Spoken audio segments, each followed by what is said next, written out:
Fala pessoal, sejam muito bem-vindos a mais um episódio do Segurança Digital aqui na Jovem Pan Porto Alegre, diretamente aqui para todas as plataformas do grupo e da Jovem Pan. Hoje a minha convidada é uma convidada super especial e nós vamos tratar de um tema super relevante dentro da segurança, né? Que é a gestão de riscos cibernéticos e o seguro cyber. Com mais de 15 anos de experiência nos setores financeiros e de seguros, Marta é bacharel em administração pela University of Arts de Londres. Marta também trabalhou em instituições financeiras no mercado europeu e nos últimos 8 anos atuou como líder de riscos cibernéticos em grandes corretoras. Atualmente é diretora de seguros cibernéticos e tecnológicos da Howden Brasil, professora de segurança cibernética e gestão de riscos e diretora do Departamento de Defesa e Segurança da Federação das Indústrias do Estado de São Paulo, a Fiesp. Seja muito bem-vinda, Marta, ao nosso programa. Obrigada, Fernando. Super prazer estar com vocês. Obrigada aí pelo convite.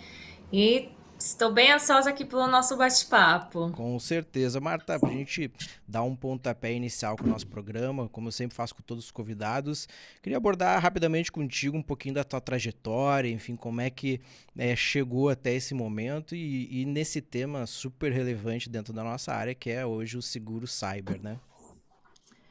Bom, Fernando, para surpresa de todos, eu não escolhi trabalhar nessa área de segurança cibernética. Eu meio que caí de paraquedas. Então, é uma história, né, bem relevante. Como você aí leu no meu currículo, eu morei em Londres, me formei em Uhum, negócios, então não voltado, né, realmente para a área de cibersegurança. Mas lá por meados de 2008, quando eu trabalhava num banco francês em Londres, a uhum, bolsa estava migrando completamente para o digital. O que, que isso queria dizer? A gente estava fechando a bolsa de valores de metais lá do universo físico para o digital e a gente desenvolveu uma plataforma para fazer a execução, né, de tradings via digital. E com isso, nós tínhamos que fazer uma avaliação de risco relacionada a essa esfera do intangível. Eu fui e uhum. fiz uma especialização. Passado algum tempo, muitas coisas aconteceram, decidi voltar ao Brasil e vim trabalhar no mercado de seguros. E ali surgiu a oportunidade de trazer o produto de seguro cyber para o Brasil. Eu não entendia nada de seguro, eu não entendia nada, né, só da esfera de quantificação de ativos intangíveis. E foi quando a empresa me mandou de volta para Nova York, né, então para fora, para me especializar em cibersegurança. Aí eu estudei na NYU e efetivamente busquei me especializar então em tópicos de cibersegurança, mesclando essas Uhum. duas esferas, que é, né, o universo de riscos, o entendimento técnico da matéria de cibersegurança e tecnologia, e a exposição financeira, que é muito difícil a gente colocar um valor, Exato. né, no que esse risco pode trazer, embora ele seja gigantesco. Então, Uhum. efetivamente, feita essas especializações e tudo mais, eu retornei para o Brasil aí sim de vez e estou aqui desde então, há quase 10 anos, atuando como especialista em seguro cibernético. E é um mercado latente, crescente, e cada vez mais as empresas começam a perceber, né, a necessidade de mitigar esse risco de forma estratégica. Exatamente. A gente tá falando aí de, nem tu comentou, 10 anos que tu volta pro Brasil e tá aí nessa trajetória de seguro cyber, né? Eu sei que tu é pioneira nesse assunto aqui no Brasil, né? Desbravou muita coisa e vem desbravando. Como é que tem sido esse desafio, Marta, pra gente trazer um pouquinho já pro nosso tema? De abordar as empresas não só do ponto de vista do seguro, né, mas também da gestão de risco. Né? A gente ainda sofre um pouco quando a gente fala para as empresas da importância da gestão de risco cibernético, da gestão de risco de segurança. E como é que tu tem visto isso? Como é que tu tem abordado essa questão junto às empresas? Inicialmente, as empresas buscaram investir, né, em melhoras operacionais para implementar sistemas, ganho, né, operacional, eficiência dentro das suas organizações. Elas Uhum. desconheciam que a reboque disso vinha, né? Então, riscos relacionados à tecnologia. Isso Exato. demorou, né, um certo tempo para que efetivamente as organizações começassem a perceber que trazer tecnologia para a organização também, né, tem riscos. Então, foi um processo de educação. Lá atrás, há 10 anos atrás, quando eu comecei a falar de seguro cyber, primeiro que o profissional de TI acreditava que eu estava querendo certificar que ele era incompetente por precisar, né, de um seguro. Então não havia esse entendimento que nós estamos ali aliados, né? Não é sobre Sim. ter uma transferência financeira, uma gestão de risco efetiva que inclui seguro. E a diretoria financeira, né, os proprietários de empresas, Aham. eles acreditavam que aquilo nunca ia acontecer com eles. Porque eles Normal, não né? eram a Coca-Cola, eles não eram a empresa, né, top of mind, Uhum. ou com grandes exposições, especialmente aquelas não super, né, organizações, dizem, não, a gente não é Target, a gente não é um super banco, a gente não é, Uhum. né, uma super empresa. Então, por que o hacker vai querer né, entrar na minha empresa? Por que ele vai querer fazer alguma coisa aqui? Não vai achar nada. Era essa o mindset. Uhum. E com o passar do tempo, as empresas começaram a perceber a dependência que elas têm em relação aos seus sistemas. Se você pegar hoje uma fábrica, e aí no Rio Grande do Sul a gente sabe que tem várias indústrias, né? Exato. Toda a indústria, apesar de ter processos de automação ou até processos através da esfera mecânica, né, de produção, elas têm sim uma dependência sistêmica, inclusive não só na esfera administrativa, mas parte operacional. Assim, eu gostaria que vocês refletissem a respeito de, por exemplo, eu sou uma fábrica, eu tenho o meu produto no pátio pronto para ser, né, despachado para o cliente que comprou, Uhum. mas eu consigo enviar para o meu cliente que comprou essa mercadoria sem sistema? Não, porque tu não consegue emitir nota fiscal, tu não sabe nem para quem tu vendeu, a quantidade que tu vendeu, que Exato. dirá efetivamente, né, fazer então esse carregamento. Colocá-lo no caminhão você vai conseguir, mas você não vai conseguir, né, fazer um conciliamento em relação ao que você precisa para fazer essa distribuição e efetivamente Uhum. fazer o faturamento. Então, o risco cibernético ele vai muito além, né, só da esfera de tecnologia. E quando os incidentes começaram realmente a acontecer aqui no Brasil, que foi por volta aí de 2017, que a gente Uhum. começa a ver com uma maior frequência, começou-se devagar a criar uma consciência de que, opa, talvez eu possa ter um problema aqui, né? Mesmo eu Sim. não sendo a empresa top of mind, mesmo eu sendo uma empresa lá do interior gaúcho, né? Uhum. Porque eu estou na internet, eu estou conectado, o meu sistema ele está disponível. E se eu não criar uma barreira de proteção, o hacker pode, né, assim como um ladrão pode entrar na tua propriedade, ele pode ver isso como uma oportunidade, né, de entrada Uhum. na tua empresa, né? Exatamente. E tu comentou que, bom, as empresas vêm tendo esse aumento, esse ganho de consciência. Acredito que também, junto a isso, um ganho de maturidade, né, nesse processo. E hoje, né, especificamente nesse momento que a gente vive, e principalmente, vamos colocar nesse cenário aqui do Rio Grande do Sul nosso, que a gente teve recentemente essa catástrofe aqui. Como é que como é que tu tá enxergando os principais desafios das empresas, né, ao lidar com o risco cibernético? Qual é os principais desafios? Qual é a maior dor hoje das empresas com relação a esse tema que chega aí na tua mesa, que chega na conversa dia a dia junto contigo, junto com a Howden?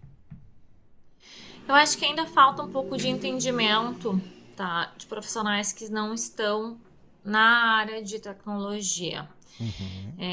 E aí o profissional de tecnologia muitas vezes ele tem dificuldade de traduzir isso, né, para quem está na outra cadeira, né, que efetivamente segura o orçamento, tem, né, a famosa caneta do cheque, vamos dizer Exato. assim, para que efetivamente algumas ações que deveriam ser tratadas com prioridade, que requerem investimento, porque tecnologia evolui, né? Se a gente pegar um Uhum. celular, né, esses celulares aí, mesmo celular a cada 6 meses, um ano, tem um novo modelo, tem as Já tá atualizações de um. defasado.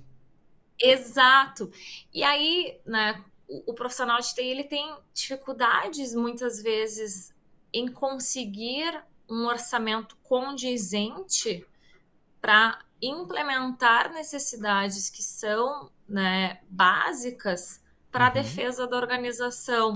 E muitas vezes porque ele não consegue demonstrar o que isso pode trazer de valor para a organização, e até por essa, não é uma negligência, mas essa negação, né? Que muitas pessoas acreditam ainda, não aconteceu até hoje, não vai acontecer. Isso.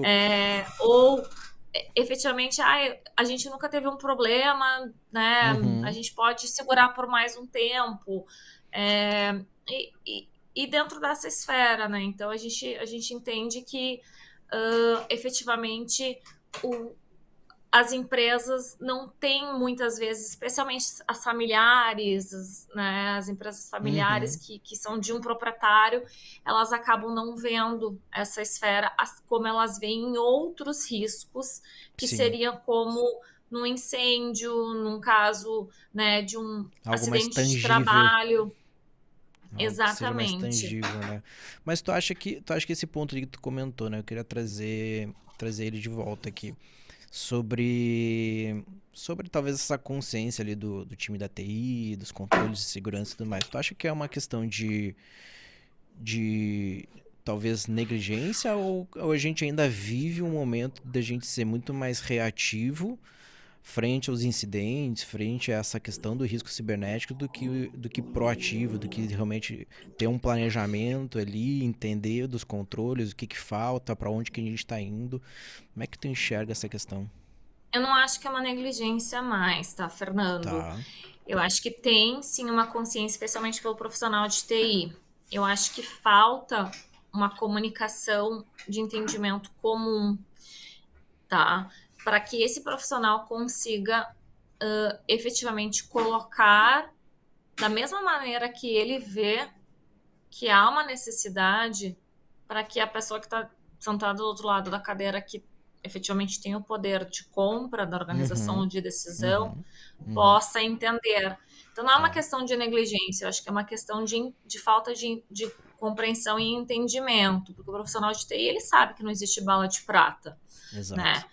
Ele sabe Ou que, deveria saber, pelo menos, assim, né? deveria de saber, mas a maioria, assim, das pessoas que eu converso, elas têm essa consciência, elas Uhum. entendem que não existe, né, bala de prata, que não tem, né, efetivamente como se proteger 100%, Uhum. mesmo você comprando as melhores ferramentas do mundo.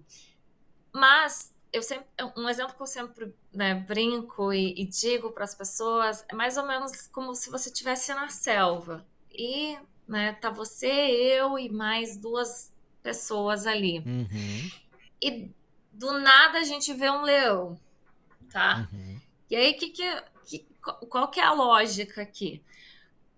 A gente não tem que correr mais rápido que o leão para o leão não me pegar. Eu só tenho que correr mais rápido que você ou que os outros dois Exatamente. que estão lá, porque quem ficar para trás, o leão vai pegar. E é É. a mesma coisa aqui.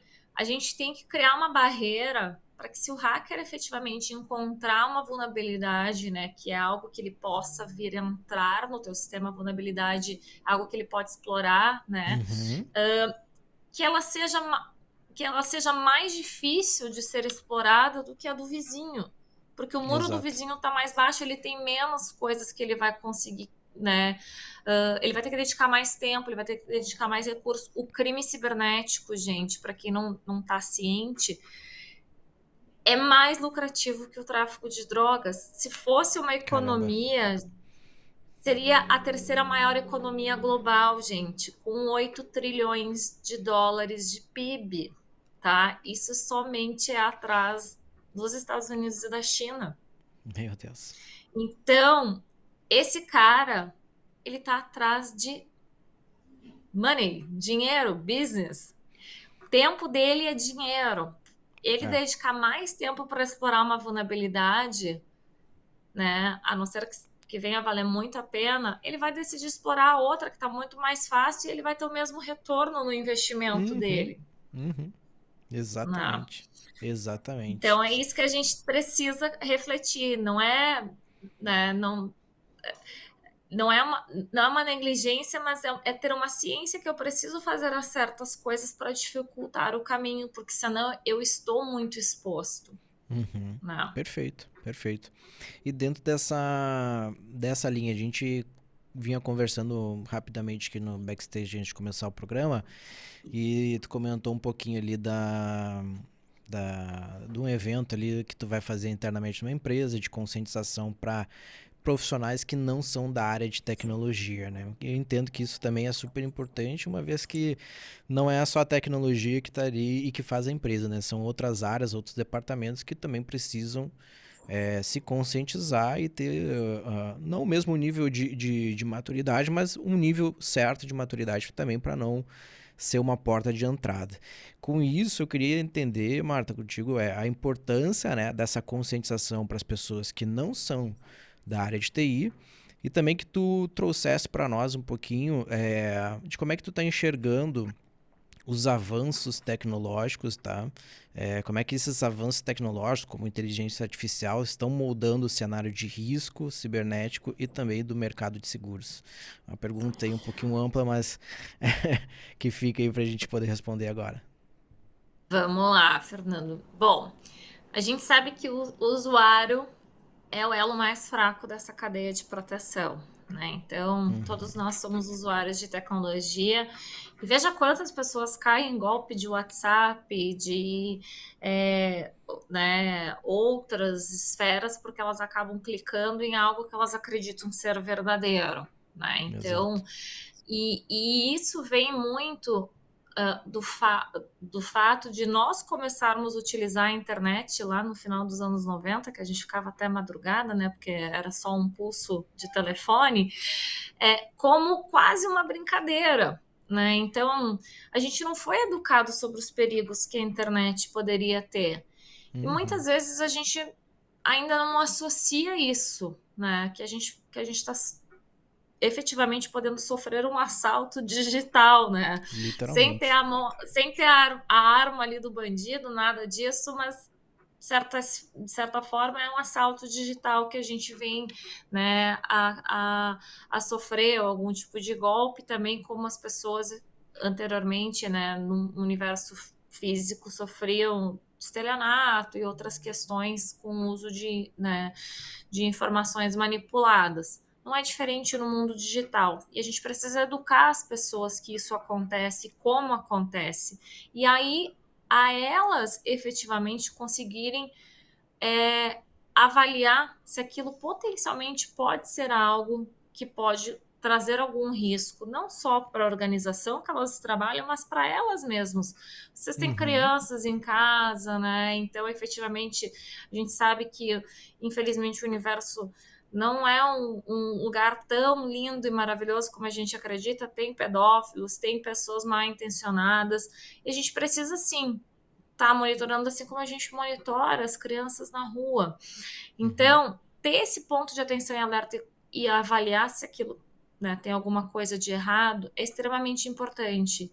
E isso vem com a conscientização, né, das pessoas para que elas comecem a entender que tipo de situações que elas podem estar expostas, né, nessa grande avenida que é a internet. Né? Eu sempre brinco que a internet é uma grande avenida, nosso Exato. celular, nosso computador é uma porta, uma janela para essa avenida.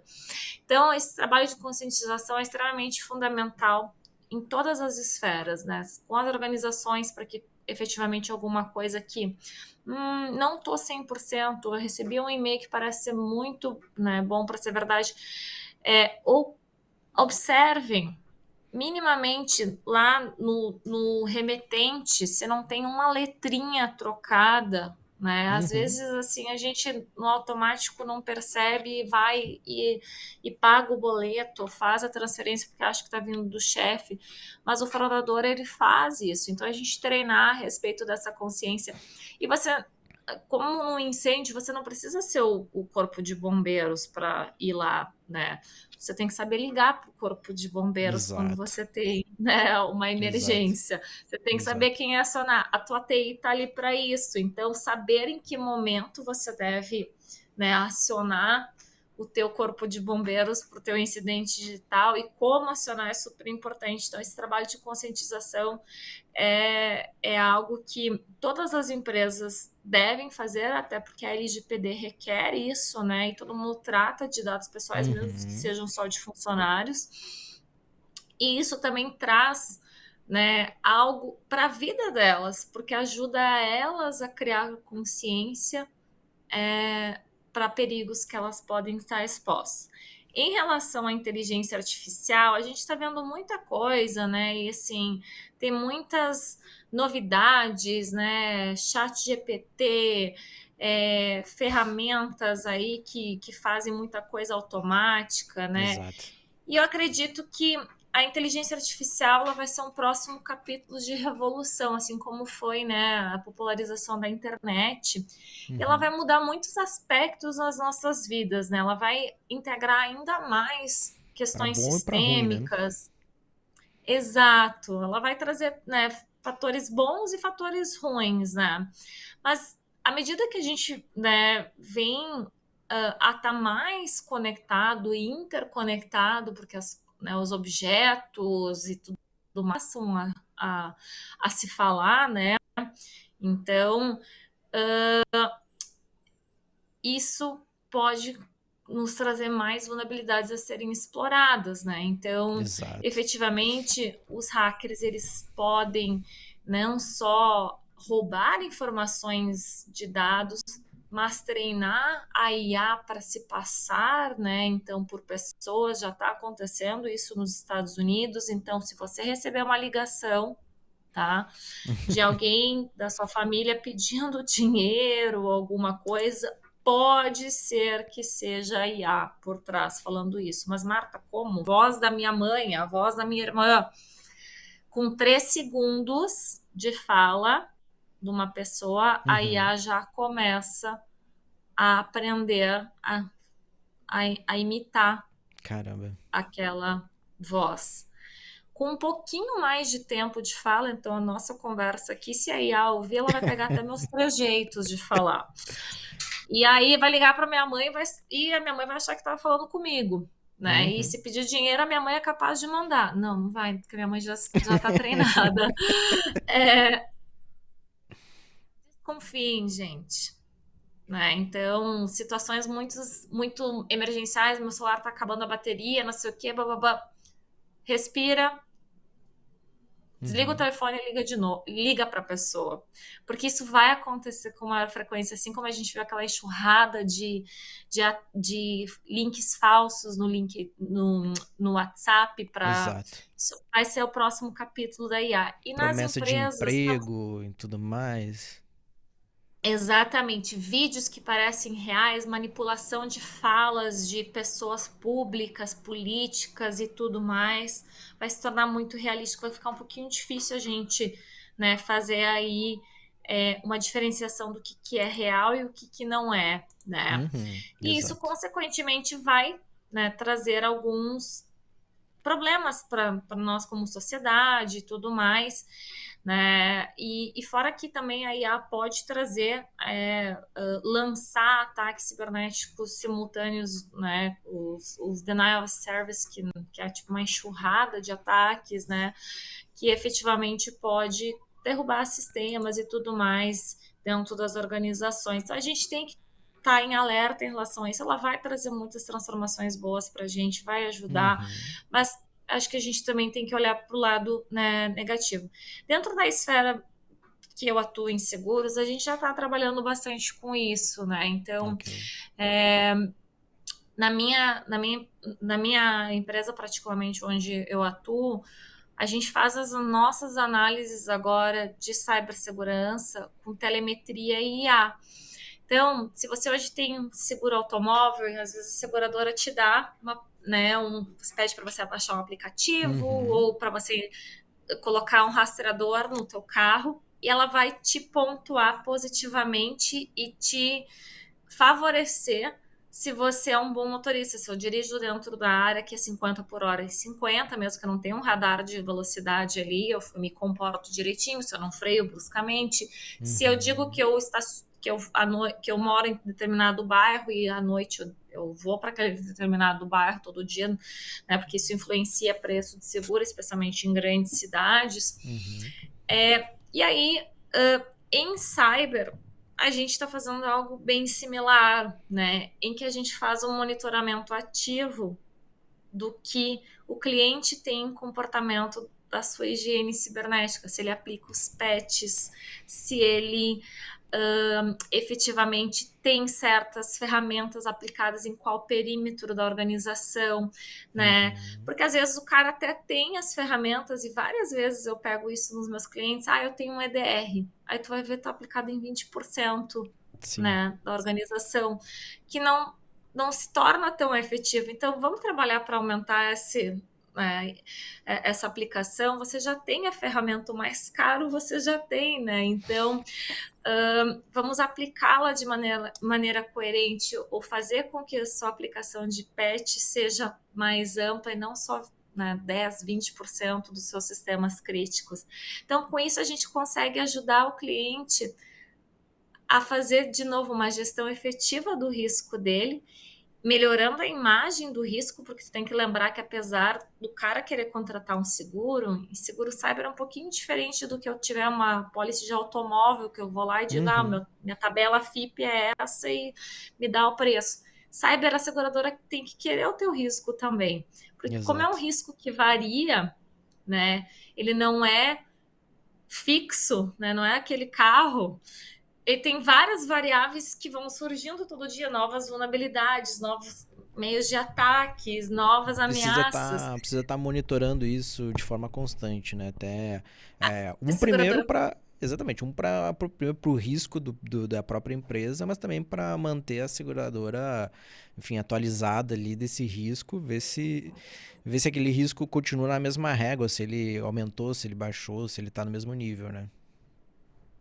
Assim, não vai ter impacto em relação, se ele foi aceito, em relação à regulação do incidente, tá? Mas é justamente para que no ano seguinte também a seguradora possa olhar o teu risco de forma mais positiva. Todo mundo me cobra todo ano, eu quero o meu bônus de renovação porque eu não usei a minha pólice. Só que em cyber não é bem assim, né? Então, para a gente conseguir implementar isso, a gente está trazendo essa novidade para que efetivamente consiga monitorar. Bacana. E para as pequenas empresas, né, que a gente sabe que hoje estão na espinha dorsal, né, de diversas organizações e elas estão se tornando cada vez mais vítimas. Aqui no Brasil, tem dados publicados, se eu não me engano, a Kaspersky em março desse ano colocou publicamente umas informações e a Sophos agora em maio, cerca de 47% das empresas de PME, né, de pequeno e médio porte, que são cerca de 19 milhões de empresas no Brasil já com a maior o sistema fatia, S, né? Exatamente, já sofreram um incidente cibernético, tá? E em média, a maioria delas acaba pagando pelo resgate, porque elas não sabem o que fazer. Diferente da organização de maior porte, a pequena empresa, né, tem o equipe, tem o cara de TI lá, né? E ele é responsável por tudo, até pela cafeteira da empresa se quebrar. Né? Exatamente. E aí, efetivamente, às vezes esse cara não sabe como atuar, porque é como você pegar na medicina, né? Tem o clínico geral, tem o cardiologista, tem o oftalmologista.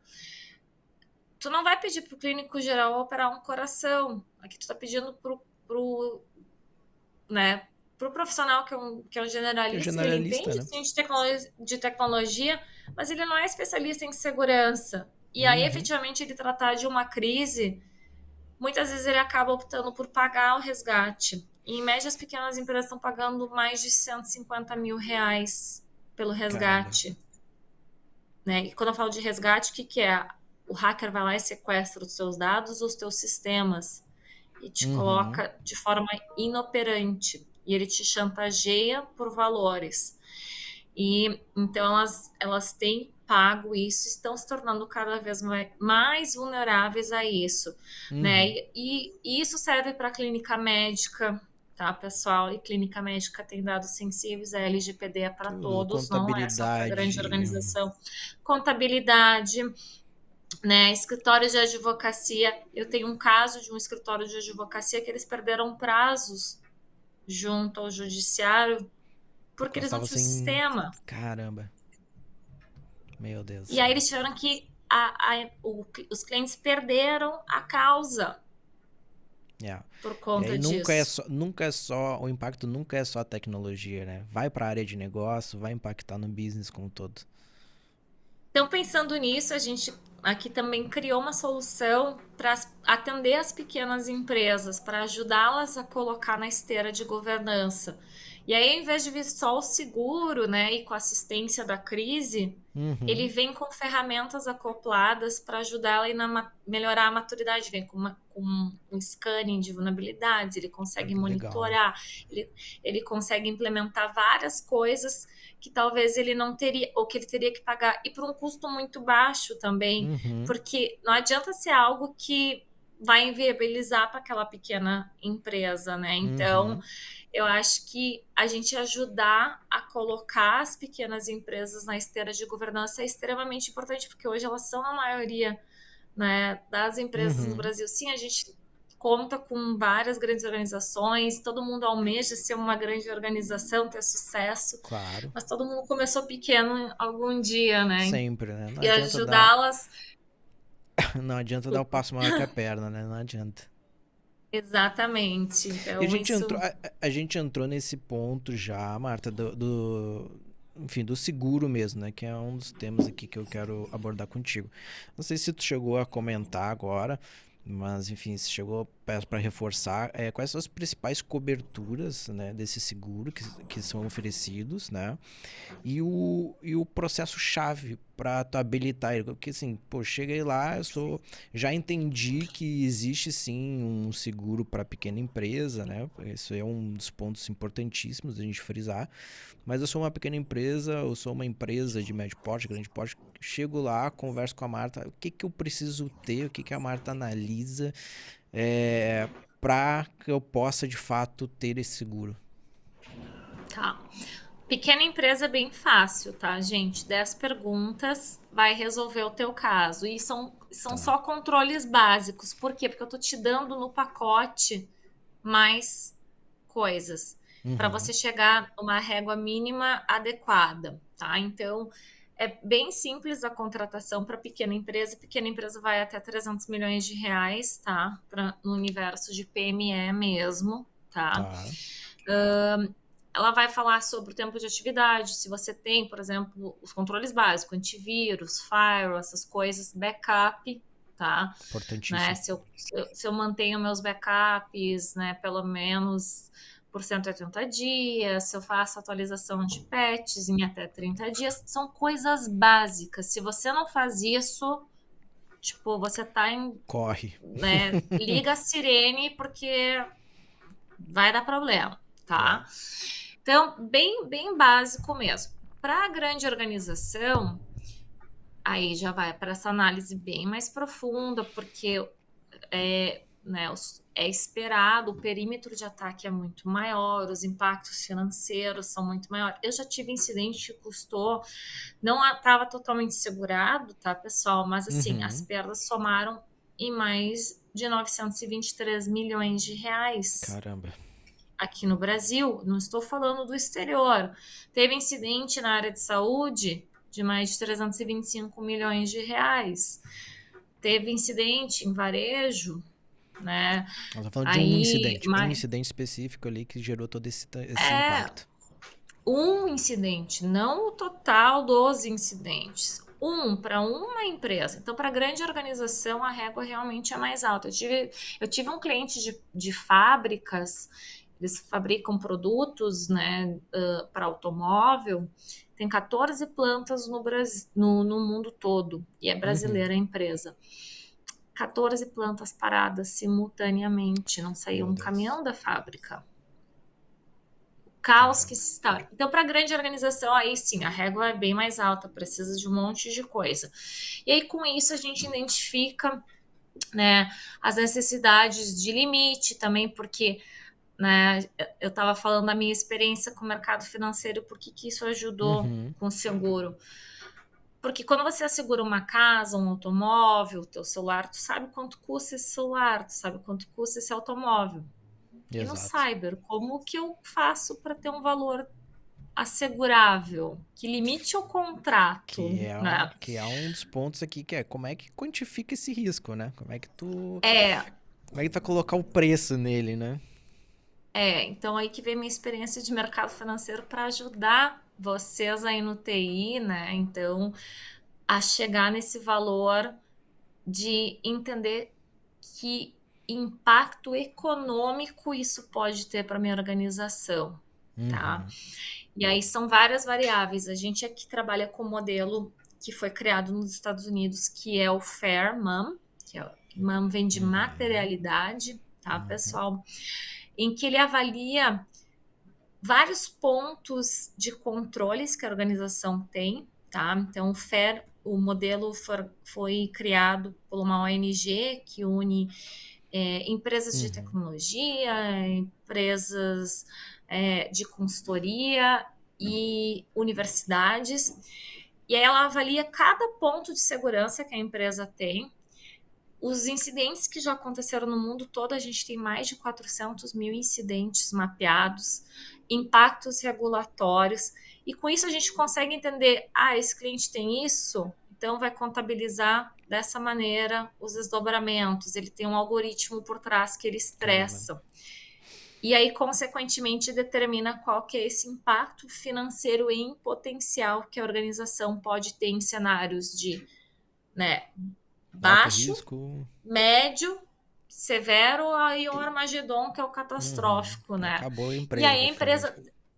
Exato. E a empresa define aonde ela quer transferir, né? Então, o risco dela. Então, a gente consegue chegar num modelo, né, matemático real de qual que é esse impacto financeiro para a organização e, inclusive, ações que vão ajudar ela a minimizar essa probabilidade de incidente e severidade. Então, quando o TI daí vai para o roadmap dele para fazer os investimentos, ele vai de forma mais assertiva do que simplesmente eu vi isso em tal estudo, é legal eu ter na minha empresa. Talvez para você não seja tão efetivo, porque aquele investimento vai te custar bastante e ele vai te trazer pouco retorno em termos de diminuir a possibilidade de você ter um incidente. E aí ali a gente consegue determinar pelo teu ambiente. É bem interessante essa análise e assim, a gente faz, né, sem nenhum custo para o cliente realmente entender isso, para aí depois ver a questão da necessidade da transferência do risco, porque talvez ele escolha fazer algumas ações antes de ir para a seguradora e dizer, me dá uma pólice de 10 milhões, ou me dá uma pólice né, de 100 milhões. Não é o custo da pólice, tá, pessoal? Esse é o valor de ser segurado. E aí, consequentemente, a gente precifica em cima do que tem de controles da indústria, porque algumas indústrias, né, são mais impactadas do que outras. Também do faturamento, porque a apólice de seguro, né, tu me perguntou das coberturas, uma das coberturas é o lucro cessante. Então, se a empresa não vende, não opera, né, ela deixa de gerar receita em decorrência de um incidente cibernético, a gente cobra essa perda de receita. Então, esse também é um fator determinante para a organização, né, em relação à necessidade do limite e o custo também que ela vai ter. Geralmente, a apólice de seguro, para as pequenas empresas, ela está gerando em menos de 1% do valor segurado. Então, se eu assegurar 1 milhão, vai ser 1% disso que vai me custar a apólice. Tá? Para a grande empresa, ela entra entre 1,3% a 3%. Por que 3%? indústria de meio de pagamento e saúde, especialmente, o valor está mais próximo Tá lá mais em próximo. cima. Porque mais visados, até mais que banco, sabia? Ah, é? É. Até porque os bancos investem muito, né, em Uhum. cibersegurança, então a maturidade deles é melhor.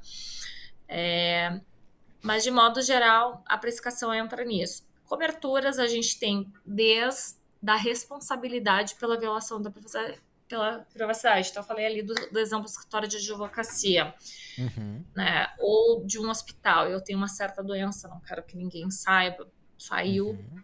vazou os dados, aí publicam lá, a Marta tem certa doença. Eu posso entrar com uma ação de dano moral, né? Pela violação dessas informações. Ou, né, você violar um contrato de confidencialidade, quase todas as empresas têm isso, né? Isso pode gerar algum tipo de dano pelas informações que foram, né, violadas para outra parte. Então, essa indenização é respaldada pela apólice, os custos de defesa em relação a isso. Aí o órgão regulador pode te multar. A gente tem aqui a NPD, né, pela Agência Sim. Nacional de Proteção de Dados, pela LGPD, mas há outras esferas, a ANS pela saúde, o Bacen pelo, né, pelo elemento financeiro. As Uhum. escolas têm também questão, como é que eu já tive escola atacada que o negócio foi tão feio, gente. Caramba. A gente teve que envolver a Polícia Federal, colocar em sigilo, porque Eita. os dados das crianças foram parar em fórum de pedofilia. Eita, nós. Aí é brabo.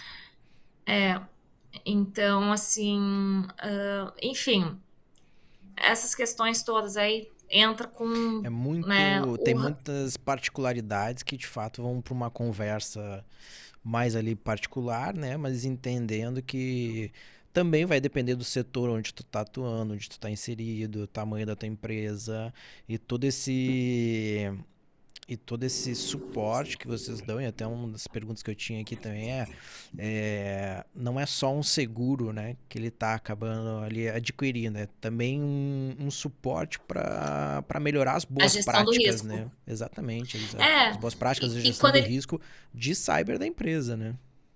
e quando ele tem uma crise, né, como eu falei lá, o Eukip não sabe para quem ligar. Aqui não, ele tem um painel de fornecedores que ele pode pegar na Uhum, prateleira. Então, eu preciso no advogado especialista em direito digital, eu preciso de uma assessoria para me ajudar a comunicar aos meus clientes que os dados deles vazaram, porque é obrigatório, né, pela LGPD. Eu preciso isso, eu não posso deixar isso denegrir a imagem da minha empresa. Como que eu vou fazer essa uhum, gestão de crise? Então, isso vem comportado pela policy também, os custos, e até tem empresas na prateleira se você quiser pegar, se você não sabe quem você sim. precisa contratar. A investigação de como o incidente se originou, por onde. A gente já teve situação, gente, que teve um insider. O que é um insider? Alguém de dentro que estava chantageando a empresa. A gente chegou com a ajuda da perícia digital, que não foi feita pela polícia, tá? Foi feito por peritos que são contratados para investigar a causa raiz do incidente. Chegamos no fornecedor do cliente, que era a empresa que colocava as máquinas de impressora e fotocópia, porque Uhum, muitas empresas hoje não compram mais isso, elas fazem, né, um leasing. sim. E aí tinha um funcionário mal intencionado deles, como tinha acesso aos dados que você manda para a impressora, imagina, Caramba. ele sequestrou as informações e começou a chantagear essa empresa. A gente acabou prendendo. Enfim, tem essa investigação, tem a extorsão também pode ser paga, não é algo que eu recomendo, porque 80% das empresas que pagam acabam voltando a ser vítimas, né? Então, de um sequestro de sistemas e bancos de Uhum, dados. Tem a multa regulatória também, que é coberta pela apólice. Então, né, se a NPD vir a multar, qualquer órgão regulador vir a multar, é uma cobertura bem ampla, não é só para TI, né? Então, o reparo efetivamente do sistema vai ser o TI. Hora extra de equipe. Eu já tenho um táxi lá profissional para ajudar que os servidores fossem restaurados o mais breve possível. Essa semana a gente viu uma empresa de transportes, aí uma transportadora bem grande que foi, né, atacada. Tiveram Exato. mais de 280 servidores impactados e os seus sistemas corrompidos. Imagina que se eles ficam numa cidade distante, não dentro de uma capital, né, como São Paulo, talvez Porto Alegre, que precisam ser deslocados mesmo em São Paulo. Voos estão restritos aí. O que é mais barato para mim como seguradora? Eu fretar um táxi aéreo que vai custar 30, 40, 50 mil, ou ficar esperando 3, 6 horas para ter um voo disponível para levar esses profissionais para lá. É, Então, né, cada hora parada pode custar milhões. Então, a com gente certeza. acaba, às vezes, na urgência, faz tratamentos de profissionais que vão ajudar. Tipo, é uma equipe, é os bombeiros, né? Eu brinco que é os Ghostbusters lá, vem todo mundo com as arminhas, brincadeira. Mas para tratar da crise. E eu entendo que a seguradora, nesse caso, ela atua também como essa extensão, né? Tendo esse portfólio de parceiros e soluções para direcionar e também para indicar para a empresa assegurada em eventos desse tipo. Precisa de uma recuperação, precisa tratar de um incidente, precisa de uma investigação. Então vocês fornecem também esse suporte, né? A gente fornece o suporte. E assim, obviamente, assim como numa oficina do automóvel, quando você bate o seu carro, você pode ir para a oficina que a seguradora te sugere ou aquela que você conhece, né? Então, no Brasil, a SUSEP, a gente é um setor regulado, tá, pessoal? Então, o seguro não pode ser contratado simplesmente de qualquer maneira, tem que ter, né, um corretor e uma seguradora que seja reconhecida pela SUSEP. A SUSEP, então, determina que o cliente ele pode escolher se ele quiser trabalhar com, né, o fornecedor que ele queira. Aí, quais são as premissas disso? No caso de você optar por um fornecedor que você escolha ao invés do que está na prateleira da seguradora, ele só não pode exceder valores acima do praticado do mercado. Como que a seguradora sabe disso? Ela vai pegar o escopo do serviço que foi feito por esse teu prestador e ela vai passar por 5 fornecedores para fazer uma cotação. Se esse preço ficar 30% acima, a seguradora vai te indenizar até aquele valor. Importante isso aí. Tá? Então, isso evita que existam fraudes, por exemplo. Eu vou pegar o Fernando, que é meu amigo, vou dizer para ele cobrar 1 milhão, mas na verdade custou Sim, 100 mil. 500 mil. 100 mil, sei lá. Então, para evitar que exista fraudes em relação a essa prestação de serviços. Mas a empresa pode sim optar por trabalhar com fornecedores, qualquer um que queira. Assim, a gente Entendi. tem na prateleira o mais rápido para te atender, com preços já específicos, para que ele te ajude, né? Que é interesse da seguradora, ela é tua sócia nesse risco, Óbvio, né? Para óbvio. minimizar os impactos e você ter uma resposta mais célere, mas no caso de você quiser trabalhar com alguém, não tem problema também, só Sim, respeitando não é essa uma regra. obrigação, né? Não é uma obrigação. Exato, exatamente. Maravilha. Bom, Marta, a gente está se encaminhando aqui para o fim do nosso bate-papo. Eu queria, antes de a gente chegar no fim aqui, queria fazer um exercício de futuro aqui contigo, né? Como é que tu enxerga, num olhar futuro, tanto a parte do risco mesmo, né? A evolução do risco cibernético, mas também do produto de seguro cyber. Bom, o risco cibernético não tem como estagnar. A Verdade. gente vai ter que estar melhor preparado para lidar com isso, melhor educados, né? Eu acho que entrou uma regulação nos Estados Unidos que eu acredito que, assim como aconteceu em 2002 com a regra contábil, tá? Em 2002 veio uma regra que talvez você saiba, minha empresa ela tem auditoria SOX, né? E o que é a SOX? A SOX é um modelo que foi implementado em 2002 a regra Sarbanes-Oxley, que foi implementada em 2002 pelo governo americano na bolsa lá, para que todas as empresas que são listadas precisam ter aquele modelo de auditoria nos seus balanços fiscais contábeis, tá? Uhum. E agora, bem recentemente, em 2023, eles lançaram lá nos Estados Unidos uma regra de cibersegurança para as empresas listadas, porque houveram muitos incidentes com empresas listadas lá que Uhum. trouxe grandes impactos aos acionistas. E essa regra é bem clara: a empresa precisa avaliar a materialidade do risco e a maturidade. Então, eu tenho que ver quão bem preparado eu estou, isso ano a ano, né? Tendo em vista que as ameaças evoluem, e o quanto isso pode impactar financeiramente para a minha organização. Eu acredito, e é uma opinião minha, bem minha, pessoal, Uhum. que isso vai ser uma grande mudança de como a gente começa a perceber o risco cibernético nas organizações, assim como foi na questão da esfera contábil fiscal lá em 2002. A gente está 22 anos atrás nesse tema, mas isso vai trazer uma consciência daquilo que a gente estava conversando no início, que não é uma negligência, é uma falta de entendimento, Exato. né, por profissionais não da área. Em relação aos riscos, eles vão, né, continuar crescendo, evoluindo. A gente está vendo a inteligência artificial entrar. Quem, né, disse que daqui a um pouco a gente não vai ter outras tecnologias que a gente nem sabe o que está sendo pesquisado, né, nesses laboratórios. Eu tive agora em maio na Califórnia, lá em Mount View, e durante a RSA também, que é o maior evento de cibersegurança do mundo, olhando novas perspectivas, e tem muitas novidades vindo em relação à governança do risco, mas Uhum. certamente temos novas ameaças que estão nos laboratórios do mal também, né? Com E vamos certeza. lembrar que o primeiro vírus de computador foi criado por uma empresa que hoje defende, né, É verdade. segurança. Então, nada impede também dessas próprias empresas estarem desenvolvendo alguma coisa para comercialmente, né, evoluírem. Uhum.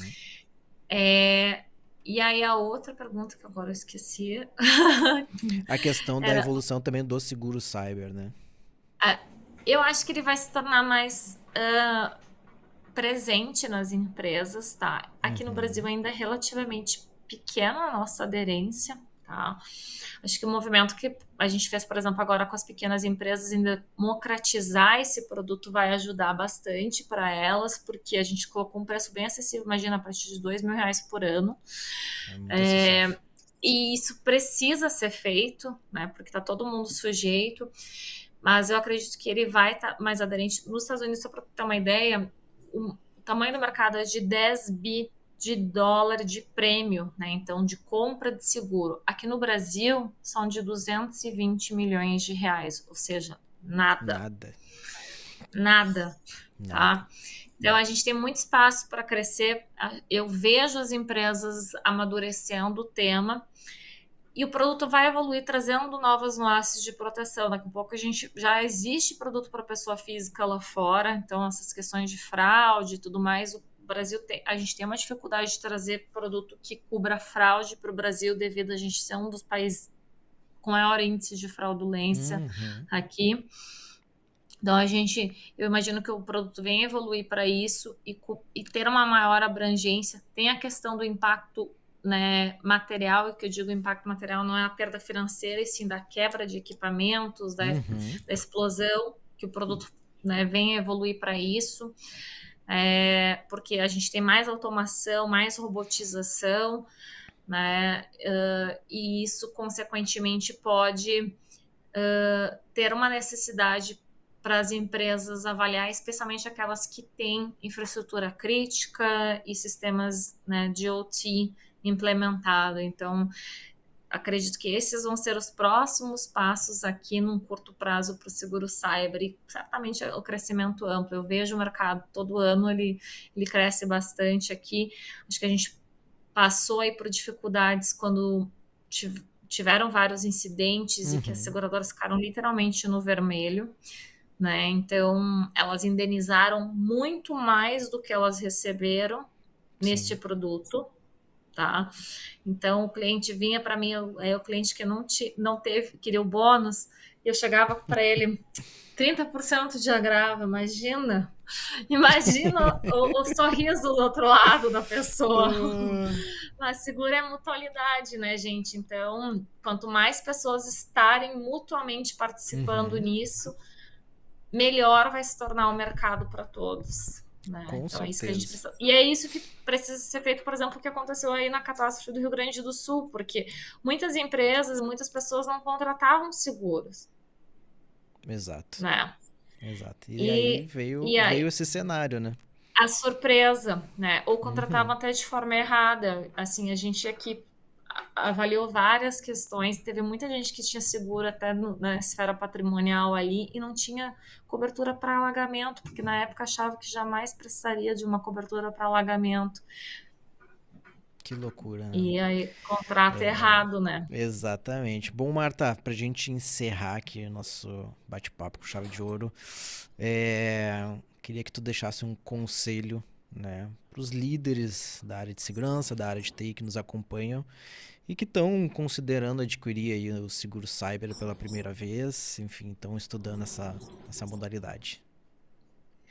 Bom, Fernando, acho que o que eu tenho a dizer para eles como conselho, avaliem o risco de vocês, né? Vocês são parte do negócio. Muitos de vocês são literalmente o pilar principal do negócio, apesar de talvez as altas gestões ainda não verem isso. Tenta desligar o sistema por 2, 3 dias, o que, que a empresa vira? Um caos, tá? Não paga Uhum. nem, não faz nem a folha de pagamento. Então É. começam a refletir que tipos de impactos a não tecnologia, né, pode ter para a organização de vocês e começa a levar isso de forma endereçada para, né, as tuas lideranças, para que eles comecem a entender a necessidade da tua área, não só em relação como um suporte, mas sim como uma área estratégica da tua organização. E aí, com isso, assim como a tua empresa hoje provavelmente já contrata, né, um seguro para proteção de incêndio, muitas empresas hoje já não precisam, né, do prédio para atuar, especialmente aquelas que são empresas de Uhum. serviços e tudo mais. Eu mesmo hoje estou trabalhando de casa, apesar do meu escritório ser 10 minutos aqui da minha casa. Se pegar fogo lá, não tem problema, né? No Uhum. máximo a gente vai perder a mesa, cadeira, algumas coisas nesse sentido. Uhum. Agora, se eu não tiver sistema, esse Para sim é um tudo. problema para a gente. Então, começar a contextualizar isso e entender que talvez essa gestão de risco unificada, que envolve também uma apólice de seguro, ela precisa Uhum. ser feita, né, uma avaliação para que faça parte da tua estratégia, da tua organização, especialmente se você é uma empresa, né, que depende totalmente de tecnologia para a operação da tua organização, ou se é algo crítico para venda, faturamento, né? E outras esferas. Então, começar a pensar de forma estratégica. Acho que é isso que eu tento colocar, né, nas conversas com os meus clientes, né, até mesmo o porquê de ocupar uma cadeira na Fiesp, de ajudar aos empresários a entender hoje que a tecnologia ela tem um risco e ela precisa ser gerenciada, né? Então, e de que Exatamente. forma? Né? Pensando de que o que acontece se eu não tiver hoje na minha operação, como que eu vou operar e qual é o impacto financeiro que eu posso ter. Maravilha, Perguntem isso. Marta. Te agradeço aqui pelo tempo, pela disponibilidade de vir bater esse papo aqui conosco. Mais que um bate-papo, uma aula aqui. E te agradeço aí novamente pelo teu tempo. Imagina, eu que agradeço, super bacana o nosso bate-papo, fico super à disposição, pessoal. Tô pelas redes sociais aí e parabéns novamente, Fernando, pela iniciativa. É importantíssimo a gente divulgar essa questão, né, de educar as pessoas em relação aos riscos digitais. faltam iniciativas como essa, então parabéns à Jovem Pan, parabéns a você por essa iniciativa, e tenho certeza que vai ser muito beneficente para muitas pessoas e Com empresas. certeza, com certeza. E é isso, pessoal. Se você quiser acompanhar esse episódio, os outros, nos acompanhe aqui nas redes sociais da Jovem Pan. E hoje o episódio foi com a diretora de Seguros Cyber da Howdy Brasil, Marta Chu. Muito obrigado e conte conosco, fique conosco nos próximos episódios.